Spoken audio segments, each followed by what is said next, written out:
morning, everyone. I first want to reassure everyone that my coffee has in fact set in, and I am getting along quite well with my microphone this morning. Yeah, it's a thing. Even so, I have endeavored to bring all of myself this morning. With that, let me introduce myself for anyone that does not know me. My name is Yolanda Scott, and I am the director of both healing as well as family life ministry here at Christian Fellowship Church. So this morning, we will be going through part 2 of our 4-part series on the book of Ruth. Beth started us off last week talking about the matriarch Naomi. We learned about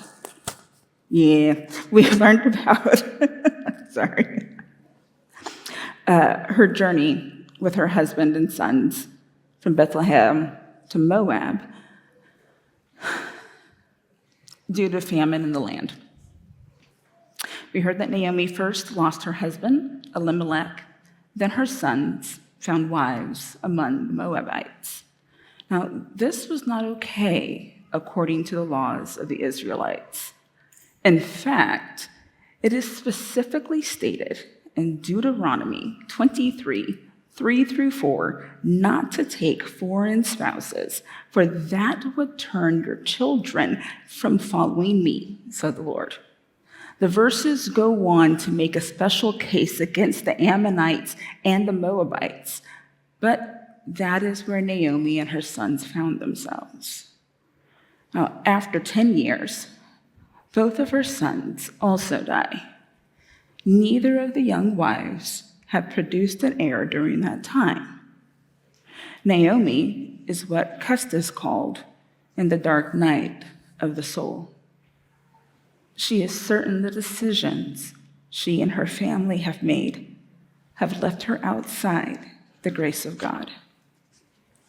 Naomi says as much in chapter 1, verse 13, when she says to her daughters-in-law that the hand of the Lord has gone out against her. With husband and sons gone, Naomi had decided to return to Bethlehem to live out her final days in sorrow, much as Beth had said last week. Now, at this point, her daughters-in-law are still with her. Now, I'm going to stop here for a moment to emphasize a few things that are not commonplace occurrences of this time. Now, as Beth said last week, this is a patriarchal society, and I will note some of what I will touch on today will overlap with what Beth had spoke on last week, but from the perspective of Ruth. And again, everything was done at the word of the men. Women owned no property, no money, nothing. And this is the position Naomi, Ruth, and Orpah found themselves in heading toward Bethlehem. And note that Ruth and Orpah are likely still in their childbearing years. Therefore, it would be culturally accepted for them to return to their father's homes to try and marry again, if possible, to produce a male heir. Naomi would have also been familiar with another law in the book of Leviticus.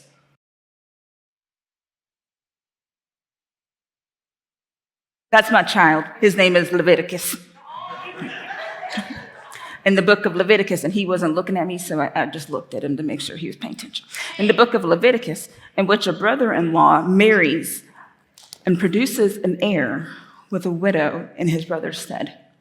But Naomi is certain that option is gone, and I am getting ahead of myself. Now, I say all of that because Orpah gets a bad rap for going home, as though she is the less faithful daughter-in-law. And that is actually not the case.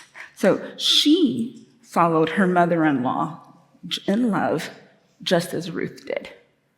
She cried alongside Ruth when they were told to depart, and then obediently made her way home as was culturally appropriate.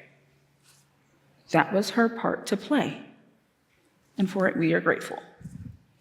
Okay, we're going to pick up the story from here. The scene has been set, and it's a bit dark. But first, story time with Joe. This last Monday was my husband and I's 18th wedding anniversary.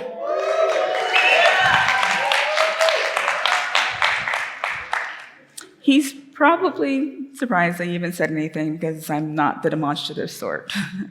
I am the one that had the date tattooed on my finger with the hope that I will remember on the day. I will tell you that I did not actually remember on the day until he actually said something. I am who I am. Anyway, so as these days came together, I remembered going to the jeweler for his ring and having an inscription put on the inside of the band. And being the upstanding Bible college student that I was, I knew that the love chapter, 1 Corinthians 13, was going to be the obvious choice. So I was going to find a different verse to put to represent our relationship. Bible college students, especially the young ones, can have a special kind of arrogance. But I digress. So I knew there had to be something else. So I went to the most powerful Bible search engine that I knew of at the time, Google. And you know what? I was right. A few results down, it gave me Ruth 1, chapter 1, verses 16 and 17. And since we were only supposed to use the NASB 1995 version, I have it in the NASB 1995 version for you. So it says, "Do not urge me to leave you or turn back from following you.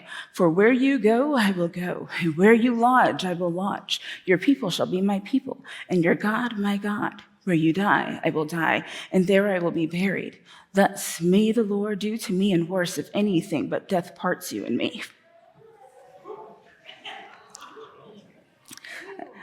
I remember the snarky voice in the back of my 19-year-old brain saying, "Well, that sounds super clingy and got intense fast." But it's not the love chapter, so we're doing it. In fact, to prove this point, I got it tattooed on my leg a few years later. All sassiness aside, I love the inscription and the tattoo because I know the heart and the sentiment behind 19 and 23-year-old Joe at both those points in time. But yet that voice was on to something. The words of Ruth 1:16 and 17 were meant for something else, and not just the obvious that they were meant for Naomi. But a deeper promise was being made that I could more than I can understand at that moment. But we'll dig further into this in a moment. Okay, now is the fun part. I want to jump into another kind of part in the story, but that means we're getting into the Bible. So I would like to go into Ruth chapter 2. So if you have your Bible, turn with me. If you don't have a Bible, we have Bibles on that back shelf back there, a couple of different languages. If you want to go grab one, you can even take it home, or you can follow along on the screen. Ready? We're going to Ruth chapter 2, verses 1 and 2. Let's go. Now, Naomi had a relative of her husband's, a worthy man of the clan of Elimelech, whose name was Boaz. And Ruth, the Moabite, said to Naomi, "Let me go to the field and glean among the ears of grain after him in whose sight I shall find favor." And she said to her, "Go, my daughter." So chapter 2 was opened with a quick mention of Boaz, being a relative of Naomi's husband. And then we move on to how the women are doing. He's the author's placeholder, like my ring story from a moment ago. Spoiler alert, teenagers, he'll be in the room, he'll be back. Okay, so let's talk about gleaning. In today's language, gleaning is used most in referring to the gathering of information by sifting through what's been left behind. Back in that time, there was a law in Leviticus 19:9-10 that instructs harvesters not to harvest the corners or edges of their fields, but leave them behind for the poor to glean. But Ruth was asking Naomi to allow her to go out and glean in one of the nearby fields in hopes of bringing home enough grain to feed them.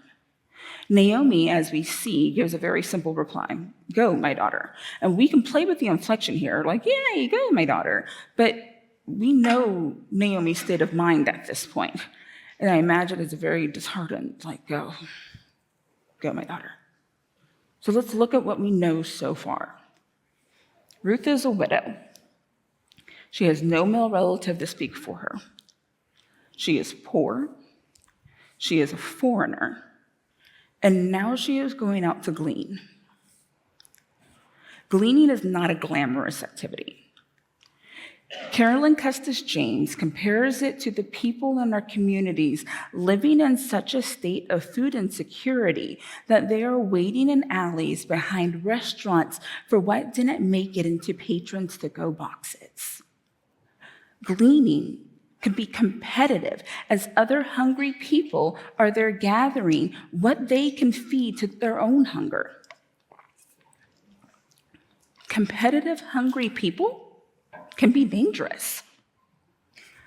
The other gleaners and reapers in the field are not just women, and widows were one of the most abused social groups of that time. Considering all of that, let's jump in at verse 3. We'll stop it after verse 7. So she set out and went and gleaned in the field after the reapers, and she happened to come to the part of the field belonging to Boaz, who was of the clan of Elimelech. And behold, Boaz came from Bethlehem, and he said to the reapers, "The Lord be with you."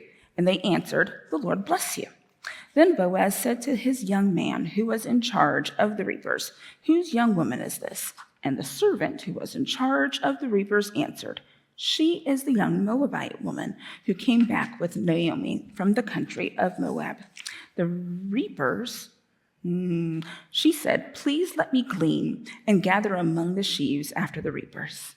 So she came, and she continued from early morning until now, except for a short rest. It took me several times of reading this to figure out what happened here, because it is all written so straightforwardly. Being a Moabite woman would mean that Ruth may not have been entirely familiar or familiar at all with the customs and laws of the Israelites when she asked the young man in charge of the reapers if she could glean after the reapers. And honestly, it was a big ask.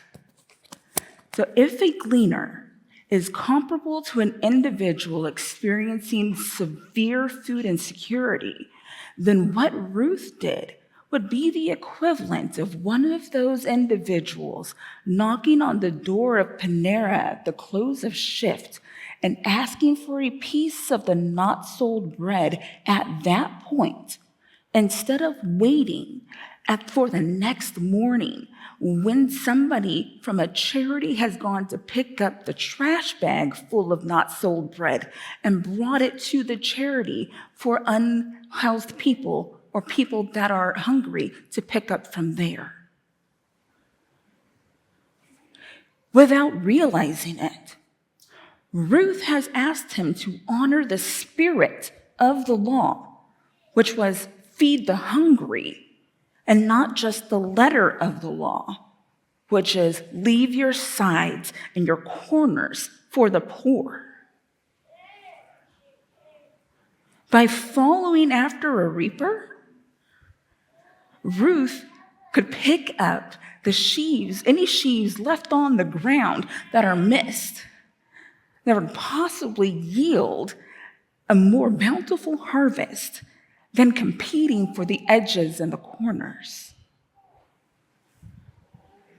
Now, at this point, we see Boaz come on the scene. Now, sorry, I skipped over the part where she happened to end up on a field that belonged to Boaz. If the Lord wants you to meet, you're going to meet. Okay, so we quickly see that once her identity is verified by Boaz, the love and respect Ruth has shown for Naomi has been spoken of throughout the village. It has gone before her and will influence the next several verses. So at this point, I'm going to pump the brakes and throw us in reverse. We have to go backwards because it is important for us to see Ruth's motive was not to be rescued by Boaz. Okay, I'm going to say this again because folks get it twisted.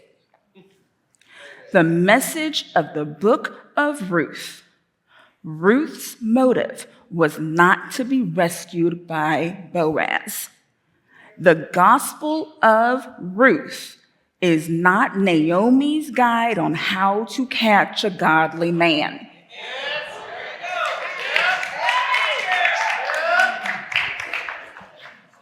This is the overall result of this beautiful redemptive story. But her aim was something different. Story time. I've been in the most awesome book club for the last several years. We read an eclectic variety of genres and rarely find something that all 13, 14 of us truly love, but occasionally we come close. And most recently, a book that captivated us was a story titled Jayber Crow, written by Wendell Berry.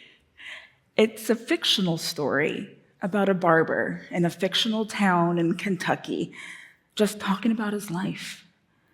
It's nothing special and everything special at the same time. And I keep thinking about it because what still gets to me is how Jayber loved. See, over the course of the 40 or so years that this book takes place, you see Jayber love truly, sacrificially, loyally, generously, joyfully love someone for the sake of loving them. This person would never know and never reciprocate. But that was never the point of Jayber's love, of his commitment to receive something in return. The point was the giving. So let's go back to Ruth chapter 1, verses 15 through 17. And she said, "See, your sister-in-law has gone back to her people and to her gods. Return after your sister-in-law." But Ruth said, "Do not urge me to leave you or to return from following you. For where you go, I will go, and where you lodge, I will lodge. Your people shall be my people, and your God my God. Where you die, I will die, and there will I be buried. May the Lord do so to me and more also, if anything but death parts me from you." And when Naomi saw that she was determined to go with her, she said no more. Orpah has now left and returned to her people, returned to the other gods warned about in Deuteronomy. Naomi is urging Ruth to leave as well, as she is certain there is no future for Ruth with her. Yet Ruth has seen something in the 10 years she lived and loved in Naomi's family. Even in this dark peak of sorrow, Ruth chooses to follow Naomi and her God. Even as she saw Naomi rail against her God, she saw hope and light in him. Carolyn Custis James says, "This is the power of the gospel, the choice between darkness and light. Even at her lowest point, Naomi is a light bearer." Ruth has not only chosen Naomi's God, but she has also chosen Naomi as her own, as hers to love and care for. This is not something that is done. Ruth has made an oath. Naomi doesn't know what to do with her. And frankly, she's probably tired of arguing. In any case, she knows Ruth isn't going anywhere. Now, before we go any further, we need to talk about the word hesed.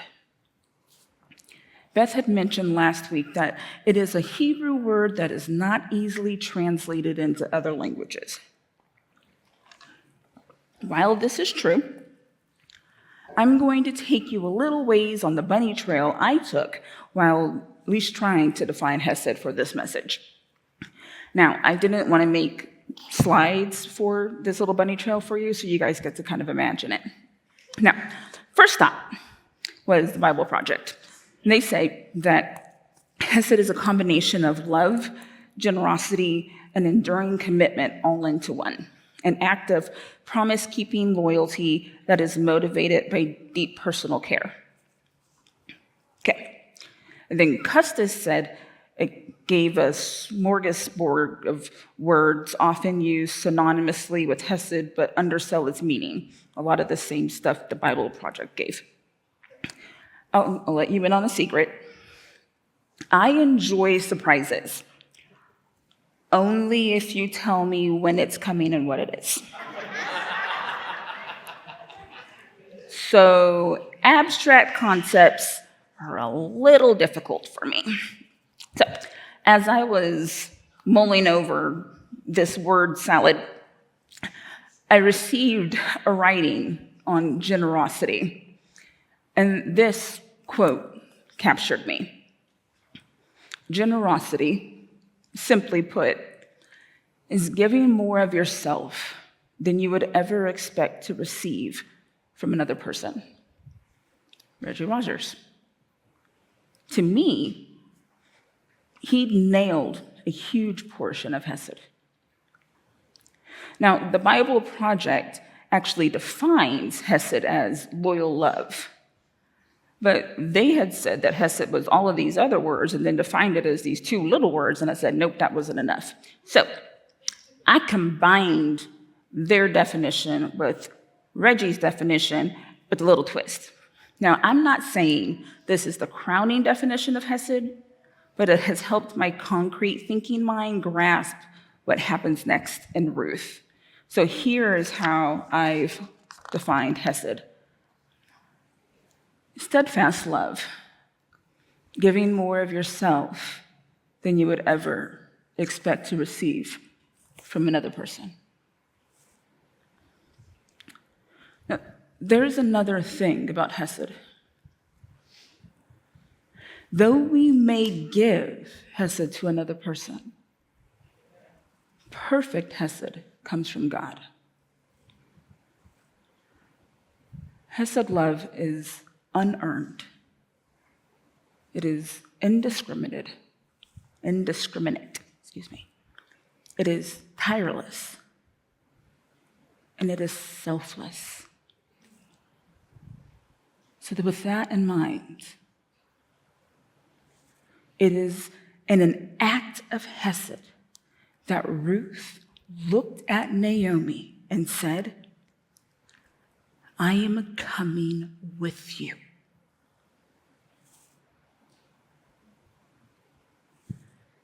It was in an act of hesed that Naomi said, I can see that you're low, but you need to eat. We need to eat. So can I go glean? Ruth didn't know how all that worked, but she didn't have time to be scared. Even after a journey from Moab, she should have been tired, but she didn't have time to be tired. She had promised her life to God and Naomi, and they were her purpose. And I don't need a show of hands to know you are here when I ask how many of you know what it looks like, what it feels like. You have given your life to God and how to live. It gets me when I say this because, man, have we lived this. What it looks like and what it feels like to live for God and live for another person. That you don't have time to be tired. You don't have time to be scared. You've given it. You give your all. And you got to do it. They are your purpose. Their lives depend on you. Some days you don't know what you're going to do to make ends meet, but you don't have time to be scared. Some days you are so tired, your bones are crying out, but you don't have time to be tired. You have a purpose beyond yourself, so you persevere. I see you. Let's get back in the text. Let's start at verse 8. Then Boaz said to Ruth, "Now listen, my daughter. Do not go to glean in another field, or leave this one, but keep close to my young women. Let your eyes be on the field that they are reaping, and go after them. Have I not charged the young men not to touch you? And when you are thirsty, go to the vessels and drink what the young men are drawn." I cannot stress enough the low social status widows held in society. The level of danger Ruth was in being in those fields and not a formal worker was like a young woman today walking down an alley at night. Boaz just told her that he has made sure that his fields are safe for her, that the men will leave her alone to stay close to the women, and there will even be water available for her. And as we know, her purpose isn't attention, salvation, or the roof of a good man. So what is his deal? Well, that's not my story to tell. You got to wait for next week. So we're going to move on to chapter 10, or verses 10 through 13. So moving on. So then she fell on her face, bowing to the ground, and said to him, "Why have I found favor in your eyes, that you should take notice of me, since I am a foreigner?" But Boaz answered her, "All that you have done for your mother-in-law since the death of your husband has been fully told to me, and how you left your father and mother and your native land and came to a people that you did not know before. The Lord repay you for what you have done, and a full reward be given you by the Lord, the God of Israel, under whose wings you have come to take refuge." Then she said, "I have found favor in your eyes, my Lord, for you have comforted me and spoken kindly to your servant, though I am not one of your servants." Boaz has confirmed it here. Word is spread through the land of Moab, of the Moabite woman, who had left her home and family to care for her mother-in-law. Boaz has taken notice of the things that Ruth has done, and out of an overflow of hesed, and has stirred a response in him. So let's finish this up. Verses 14 through 20 say, "At mealtime, Boaz said to her, 'Come here and eat some bread and dip your morsel in the wine.' So she sat beside the reapers, and he passed to her roasted grain, and she ate until she was satisfied and had some left over. When she rose to glean, Boaz instructed his young men, saying, 'Let her glean even among the sheaves, and do not reproach her. And also pull out some of the bundles for her, and leave it for her to glean, and do not rebuke her.' So she gleaned in the field until morning. Then she beat out what she had gleaned, and it was about an ephah of barley, which is about 29 pounds. And she took it up and went into the city. Her mother-in-law saw what she had gleaned.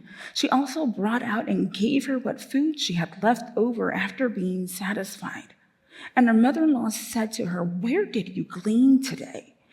And where have you worked? Blessed be the man who took notice of you." So she told her mother-in-law with whom she had worked and said, "The man's name with whom I work today is Boaz." And Naomi said to her daughter-in-law, "May he be blessed by the Lord, whose kindness has not forsaken the living or the dead." Naomi also said to her, "The man is a close relative of ours, one of our redeemers." I see these last 6 verses in my mind in a type of scene change. The setting is no longer biblical times, and we are now on a stage, and the setting is post-antebellum sharecropping farmstead.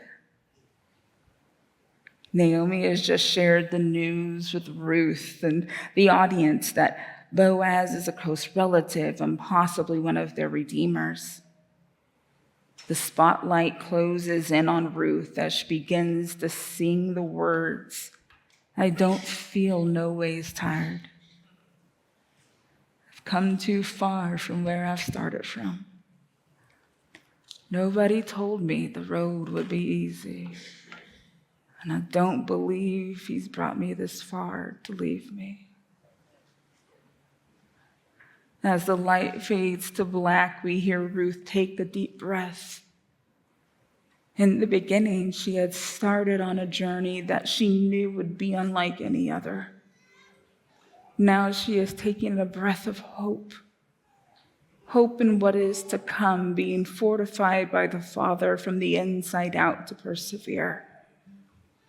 Ruth will continue gleaning Boaz's fields for the remainder of the barley harvest, bringing home plenty of food to care for Naomi and herself.